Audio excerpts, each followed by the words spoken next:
Longtime followers already know that I'm banned from Twitter. But here's something you may not know about your friendly neighborhood hamdad. I've also been permabanned site-wide on Reddit for the last year. And now, on top of that, I'm banned from Medium also, which is kind of an embarrassment, considering that the QR code linking to my Medium still appears in my physically published book. That puts me in quite a bind. Medium was one of my primary tools as an author for promoting my writing. My Substack is still standing, thank goodness. One might conclude from this that word has not yet come down from the thought controllers to the admins of the site to censor me yet. My Hive is also doing well, accessible from the linktr.ee URL in the video description. Incidentally, this is where I've reposted all the stuff from my Medium that got nuked. And this is the article posted to Medium that got me censored there. It's basically just a pretty tepid, veiled question of if certain people are entitled to compelled speech, compelled affirmation of their beliefs in the workplace and in academia. Is everyone? Do we have to now humor the beliefs of anyone whose beliefs are central to their identity, which would logically include creationists? Apparently not an emperor whose nudity I was supposed to point out. I seem to have a talent for that. And these are just the usual screeds against censorship that follow getting blasted off a site like that I've invested 3 years of my life into. Some other nice content you might like I take photos whenever I go exploring in VR chat with buddies, and I like to show off some of the nicer worlds. And these are articles that didn't get a warm reception on Less Wrong, because Yudkowsky and his buddies like positive, uplifting articles about AI, not articles advocating for Skynet, which gives them ouchy, no feelings in their tum-tums.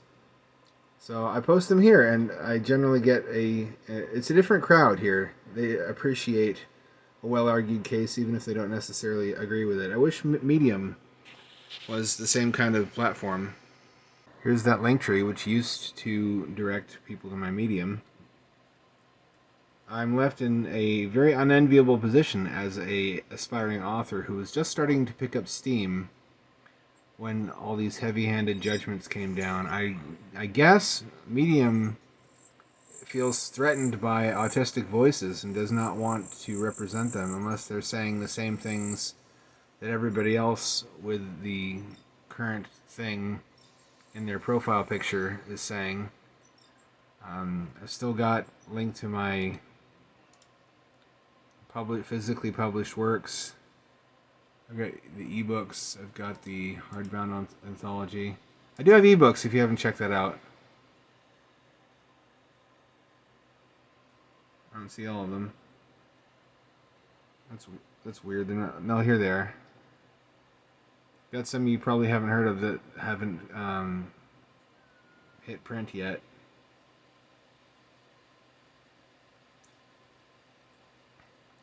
I've sold enough of these, I think, in the past 12 years to buy a burrito. So I don't know what that says about self-publishing. You could point the blame back on me. Maybe I haven't been proactive in promoting myself. I don't really feel comfortable doing that. It's made a lot more money, but still not the kind of money I need to be making. With TradPub, we're getting into audio content. Opened a YouTube channel using 11 Labs voice synthesis. I'm excited to see where that goes. This is all just a really big downer. The damnable thing about the Overton window is that the thing that you couldn't criticize when I was younger was religion. I lost a lot of accounts on a lot of different sites arguing against religion. Now, that's fine to do. That's encouraged by the establishment. But just because that changed, do you think you get your old accounts back? Fuck no, you don't. I guess maybe the bigger part of it was that you did something that the site authorities didn't want you to do, and that's what it boils down to. But assuming I pick the right side again, another 10, 20 years from now, if the window has shifted in a direction favorable to me, do you think I'll get my Medium back? Do you think I'll get my YouTube and Twitter back? Fuck no. The nice thing about being in a position of unilateral power is you never have to admit you were wrong. Where does that leave the little guy? I've been training vocal AIs on my own voice and the voices of some people I know who were so kind as to donate their vocal likeness to me.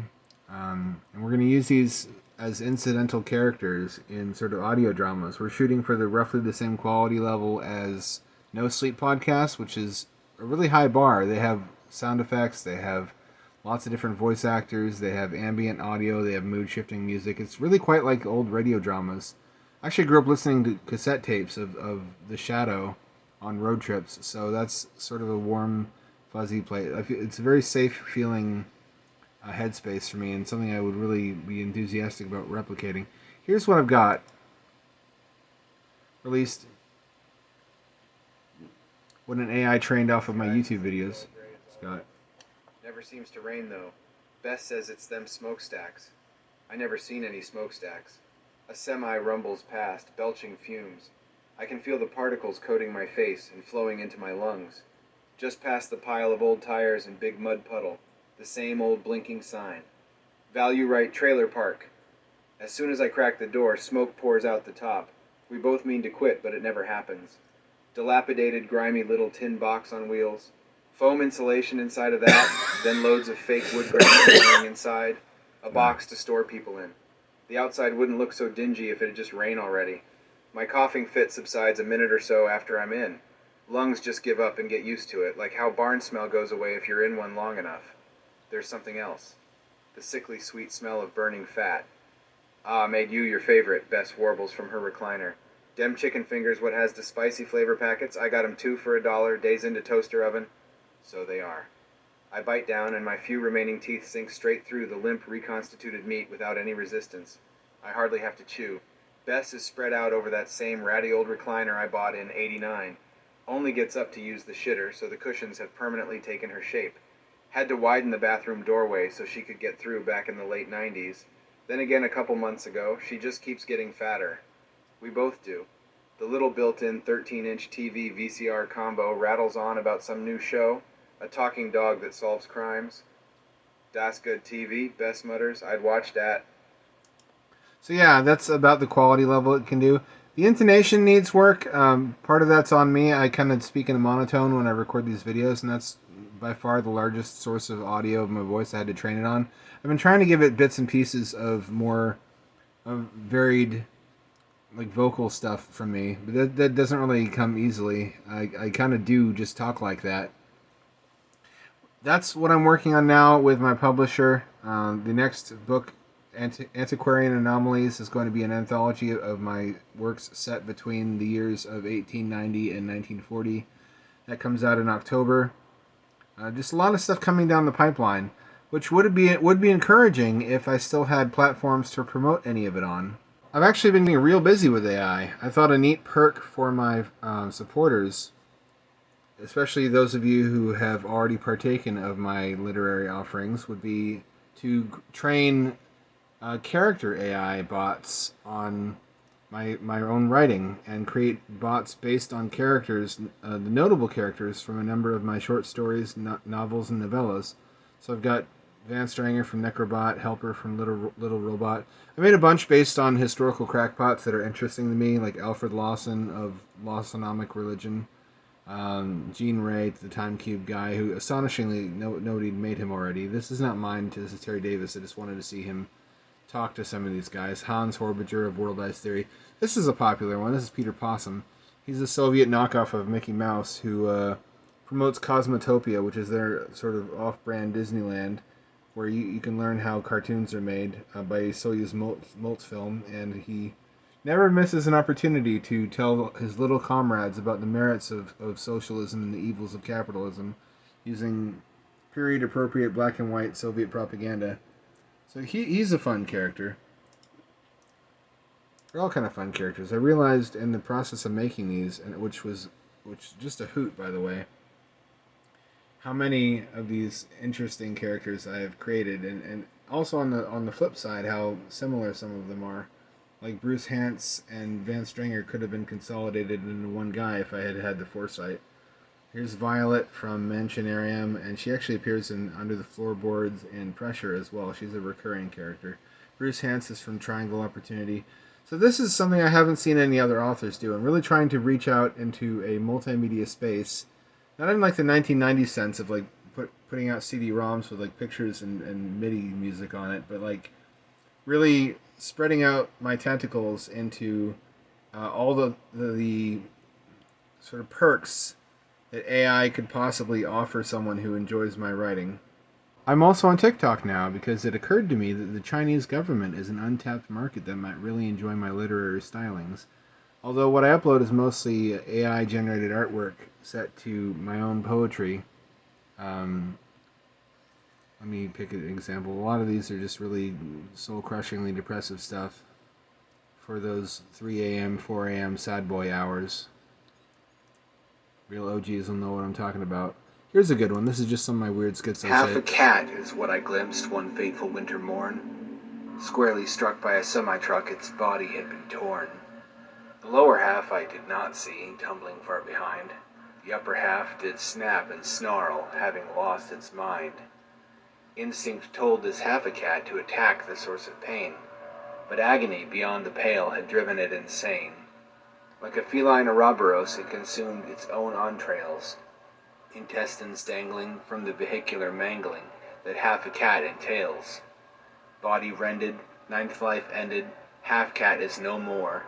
Relegated, maybe fated, to a blur of chrome and gore.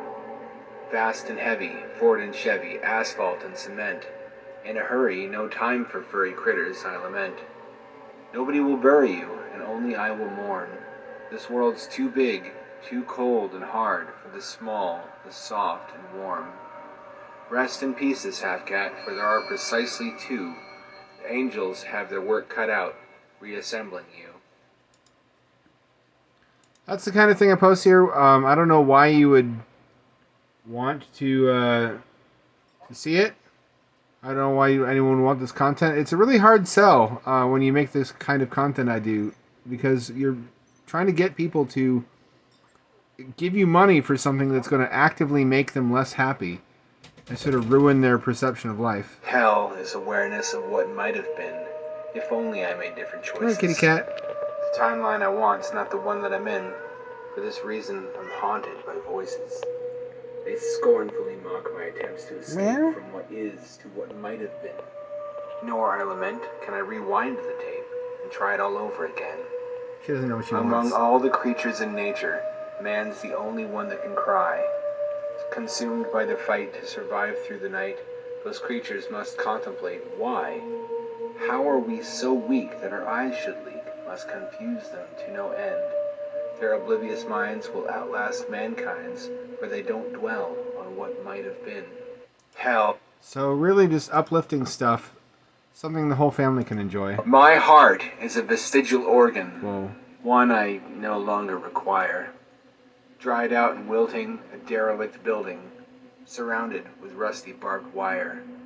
My heart is for sale, only used once, average to poor condition. No longer functions, but fit for display in the offices of a mortician. My heart is the rain on a window, an autumn leaf dead on the ground. My heart is a bag of cats dumped in a river, even though they were already drowned. Bet you didn't know I could be emo. On top of everything else, I contain multitudes. A frigid gust blows in the window and across the dusty floor. Broken glass and scattered trash. No one comes here anymore. Everything left where it was, as if they would return. Food left rotting in the fridge or on the stove to burn. This rusted junker of a car was someone's cherished ride. The latest model at one time, sitting dormant just outside. Retired to the elements, beneath a cloudy sky, it sleeps on 4 flat tires, forever on standby. Down the hill behind the house, a lonely railroad waits for trains that won't pass through again on their way to other states. A mangled doll beside the tracks, its clothing worn and tattered. smiling still, recalling, perhaps, the child to whom it mattered. A little bit trite, but fuck you, you're not the cops. You're not even my real dad. That's what the TikTok is about. As you can see, I've really been trying a lot of different things. Desperation is the mother of invention, and I need to increase my income. I've been really relying on that Patreon money to take care of a lot of problems in my life related to health. My health is deteriorating, dentistry stuff, like the crown I had put in recently, and I need to replace the lead acid starter car in my battery because, surprise, even electric cars and PHEVs still have one of those. And if it dies just because of the way that my fucking car was designed, everything else dies and won't work. All the locks are power locks, so I need to use a physical key to get in. The BMS doesn't work, so you can't even charge the traction battery like you normally would. The infotainment system doesn't work. The backup camera doesn't work. Just everything fails, and it's an expensive battery. It's a Group 47 battery. I've been looking for good prices to install it myself, and Patreon's down to like $400 a month now. It's getting dicey. I know this is technically a begging video. I just wanted to show you that I'm really hard at work creating a lot of value. I hope I can persuade you to exchange for this ongoing support. Both of Hampshire and of my larger artistic aspirations.